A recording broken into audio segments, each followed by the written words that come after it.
Good morning student. आज हम class 5th में साइंस का lesson number 9 air and water समझने जा रहे हैं।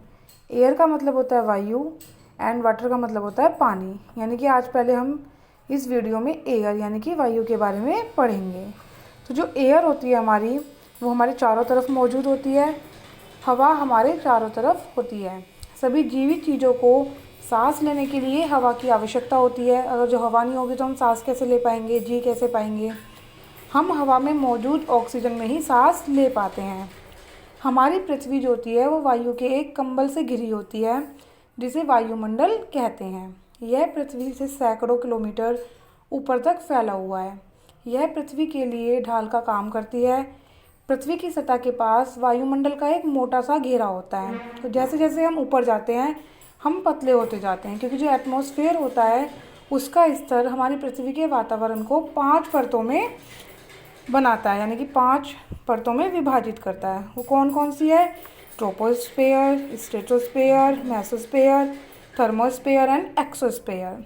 तो हम पहले थर्मोस्फेयर के बारे में पढ़ेंगे। यानी कि जो थर्मोस्फेयर होता है ये पृथ्वी की सतह के ऊपर सबसे पहली परत होती है। ये परत जो होती है वो 12 किलोमीटर की ऊंचाई तक फैली होती है और इस क्षेत्र में अधिकांश गैसें मौजूद होती हैं।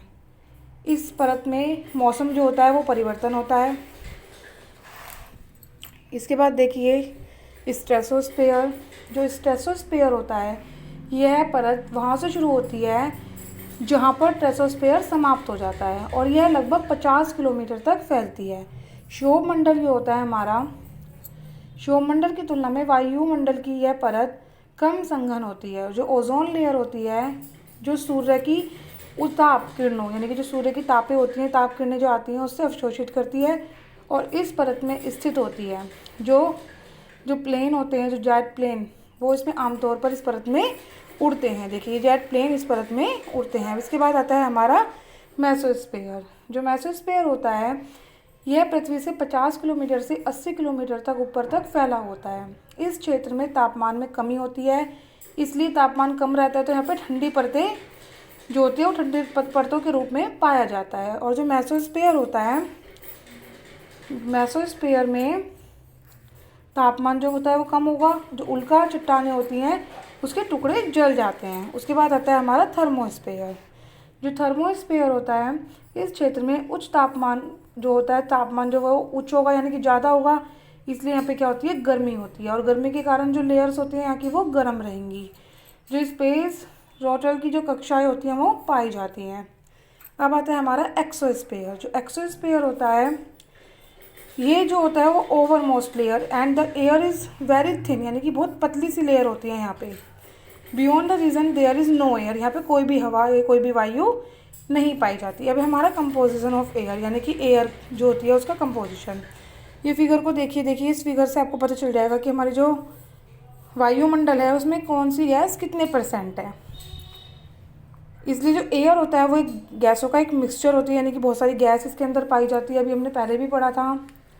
वायु गैसों का एक मिश्रण होता है। इसमें 78% नाइट्रोजन और 21% ऑक्सीजन होती है और जो बाकी की 8% होती है वो अन्य गैसें जैसे कि कार्बन डाइऑक्साइड, हाइड्रोजन, हीलियम आदि से बनी होती है। गैसों के साथ साथ जल वाष्प की एक प्रमाणित मात्रा होती है जो आर्द्रता के कारण बनती है। वायुमंडल में प्रदूषण के कारण धूल और धुआं होता है जो कि हमारे उसके के कारण बनता है। अब हम पढ़ते हैं प्रॉपर्टीज़ ऑफ एयर, यानी कि जो एयर की प्रॉपर्टीज़ होती हैं। एयर के अंदर वेट होता है यानी कि भार होता है। ये हम कई एक्सपेरिमेंट से सिद्ध कर सकते हैं। उसके लिए आपको क्या करना चाहिए, एक स्टिक लेनी चाहिए यानी कि एक छड़ी लेनी चाहिए। एक छड़ी के साथ संतुलन बनाए रखने के लिए हवा के साथ साथ 2 गुब्बारे भरें। दोनों को हवा के समान रूप में भरा जाना चाहिए, यानी कि जितनी हवा हम पहले गुब्बारे में भरेंगे उतनी ही हवा हम दूसरे गुब्बारे में भरेंगे। उन्हें छड़ी के दोनों सिरों पर बांधें।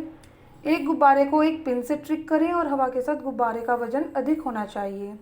इससे पता चलता है कि हवा में वजन होता है। उसके बाद वायु जो होती है वो स्थान भी घेरती है। इसको भी हम एक एक्सपेरिमेंट से सिद्ध कर सकते हैं। एक खाली कप या एक गिलास लीजिए। वास्तव में वो खाली नहीं होता, इसके अंदर हवा भरी होती है।